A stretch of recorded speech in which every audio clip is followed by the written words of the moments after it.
Bonsoir à tous, on débute ce journal du Mercato à Paris. Alors qu'une petite crise de résultats agite le PSG, le Mercato arrive à point nommé. Le champion de France pourrait réussir un joli coup en attirant Julian Draxler. L'international allemand est en difficulté à Wolfsburg et le contact n'a pas été rompu depuis l'approche francilienne de cet été. Un chèque de 30 millions d'euros pourrait suffire à l'attirer alors que son club en réclamait 75 il y a quelques mois. Arsenal est également sur le coup, mais le PSG serait en pole position.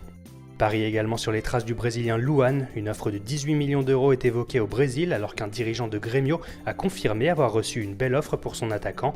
Par ailleurs, des émissaires parisiens se sont rendus au Portugal pour superviser le défenseur central Victor Lindelof et deux jeunes espoirs offensifs, Gonzalo Guedes de Benfica et Gelson Martins du Sporting.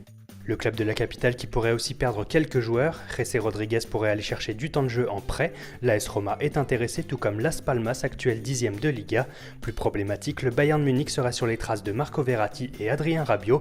L'Italien est très apprécié de Carlo Ancelotti, mais les dirigeants bavarois préféreraient le profil du jeune français. Et si le PSG parvient à résister à leurs avances, les Allemands pensent au milieu de terrain anglais Eric Dyer de Tottenham. De son côté, l'AS Saint-Etienne pourrait faire son mercato en Italie. La presse transalpine rapporte un intérêt des Verts pour deux Français de Serie A, l'attaquant de Sassuolo Grégoire Defrel et l'ancien Lyonnais Anthony Mounier, aujourd'hui à Bologne. Et mauvaise nouvelle pour l'Olympique de Marseille, Aymen Abdenour nous a confié vouloir rester à Valence même s'il trouve le nouveau projet phocéen intéressant. Un départ n'est semble-t-il pas à l'ordre du jour. À l'étranger, on retiendra que la vague chinoise s'abat à nouveau sur l'Europe.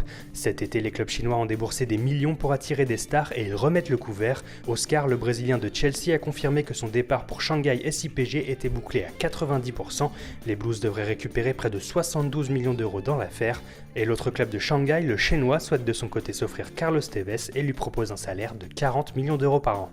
En Italie, la Juventus compte assommer la concurrence en se renforçant encore cet hiver. Axel Witsel devrait arriver sous peu, mais la vieille dame serait également en contact très avancé avec Steven Nzonzi qui brille cette saison à Séville. Un chèque de 30 millions d'euros pourrait suffire à convaincre les Andalous. Et on termine du côté de Manchester United. Morgan Schneiderlin et Memphis Depay sont tous deux très peu utilisés par José Mourinho. Il pourrait alors trouver une porte de sortie à Everton. En tout cas, le Special One a déclaré qu'il ne ferait rien pour retenir les joueurs qui souhaitent partir. Enfin, c'est officiel, en attendant de connaître le sort de Julian Draxler, Wolfsburg s'est attaché les services d'un énorme espoir du football mondial, Richedly Bazoer de l'Ajax. Voilà, c'est tout pour aujourd'hui, mais on se retrouve dès demain soir pour un nouveau journal du Mercato.